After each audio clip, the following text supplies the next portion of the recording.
Hello दोस्तों, आप सभी का स्वागत है बिहार तक न्यूज़ में।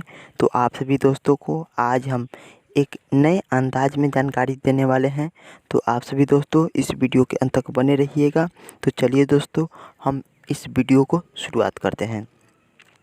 देखिए दोस्तों, भोजपुरी के super star, trending star, hit machine कहे जाने वाले खेसारी लाल भैया जी को बिहार नहीं बल्कि भारत नहीं, पूरे देश दुनिया ने मान लिया है कि भोजपुरी के super star, trending star, hit machine Khesari Lal भैया जी हैं।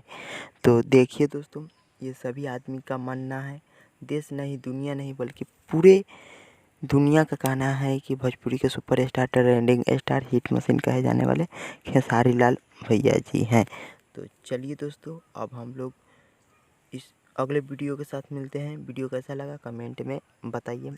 यदि चैनल पर नए होंगे तो सब्सक्राइब करके घंटी को दबाना नहीं भूलिएगा। खेसारी लाल भैया जी के विषय में क्या सोचते हैं, अपना राय कमेंट में रखिए।